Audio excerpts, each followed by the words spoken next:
So ayan mga katrip, tinanggal ko na yung ano ko, yung fender ko. So ito yung pinaka base nung binili ko na tail tidy, yung tornilyo. Sayang lang no, itong tornilyo na to hindi pa sumakto dun sa butas, kasi yung dalawang tornilyo na yun nakapaside. So kahit pumasok siya rito, bali nakaganon siya, nakapaside. So yun, pag-iisipan ko kung paano, kung pwedeng lakihan tong butas na to para mapasok ko. Then ito, tatanggalin ko tong mga plastic na nakaano na to. Mas okay sana kung may Dremel tayo na para mas madali nating matanggal, pero sa ngayon ito muna yung gagamitin ko. Unti-untiin ko na lang para hindi mabasag.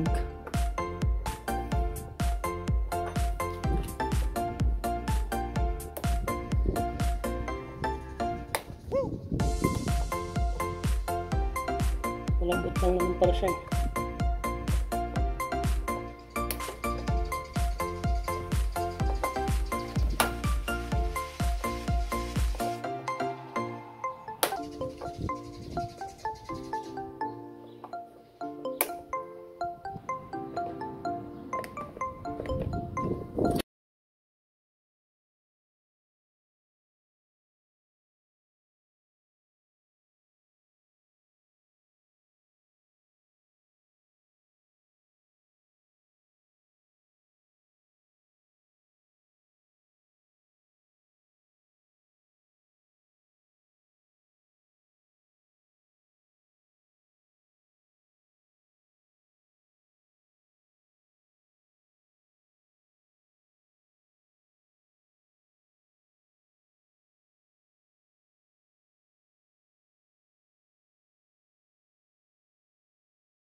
Sorry akong mabend.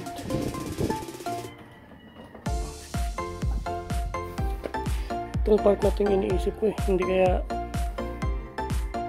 pag may angkas ako sumayad yun sa gulong. Ay, pala si Batman.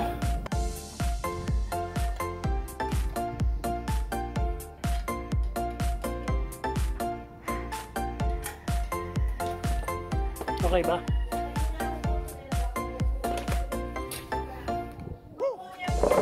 So ayun, na-install ko na mga katrip. Hindi ko alam kung bibili ako ng signal light. Tapos dito signal light nakakabit dito eh. So syempre pag meron na rito, tatanggalin mo dapat to. So sa ngayon ganito muna. Lalagay ko na lang muna yung plaka. Pero matatag naman siya. Pag siniswerte ka nga naman, so yung tail tie di may ilaw, balak ko puputulin ko na lang to, itong socket nya. Pero nangalkal ako dun sa gamit ko, meron pala ako nakatago. So pareho sila. Hindi ko na kailangan putulin tong stock. Ito na lang gagamitin ko. So install natin tong ilaw nya. So ayan, positive, negative. So testingin ko muna, i-recta ko sa 12 volts para makasigurado tayo.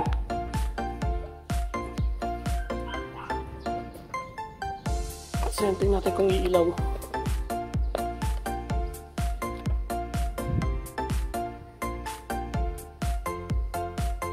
Ayan, umilaw. So nakikita nyo ba yung socket na yon? Bali, gagamitan ko siya ng tester para makasigurado ako kung saan yung positive saka negative doon.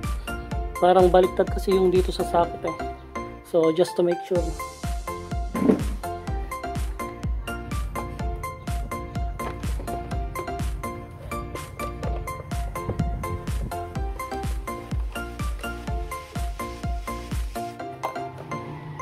Hindi pala nakasusi. Busit.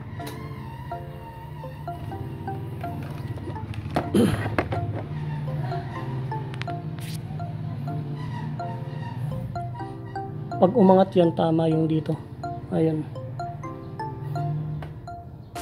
So positive yung nasa taas. So kaya ko siya tinester kasi ipapasok ko to pag ganyan. So lumalabas yung black, yun yung positive. Tapos itong green, yun yung negative. So baliktad sila. Kasi yung standard, yung black dapat, yung negative. Tapos ito kahit na anong kulay, basta ito yung positive.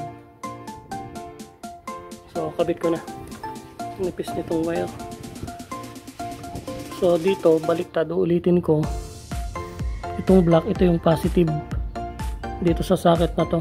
Pero dito sa ilaw natin sa tail tidy, tama naman, yung red yung positive. So bali black sa red.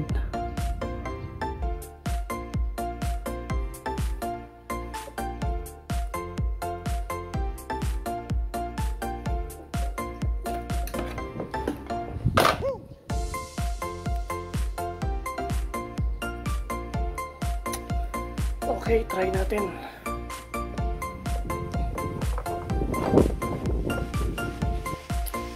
Okay na, napasok ko na. Tignan natin kung iilaw.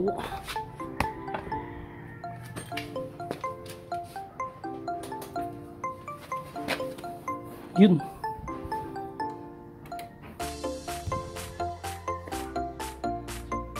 So, yun na yung finished product mga ka-trip.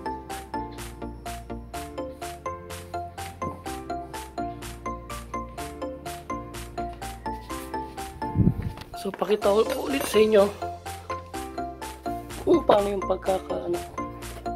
So itong tornilyo na to sa stock to, stock fender, pati yung nandito sa dulo. Dito ko sa gitna pinasok yung tornilyo. Ewan ko kung para saan tong butas na to, pero buti nilagyan nila ng butas doon. Mas maganda yata kung wala to. So ayan, tinanggal ko itong part na to.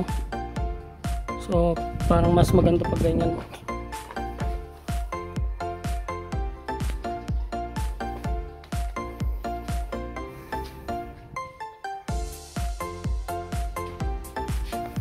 Okay.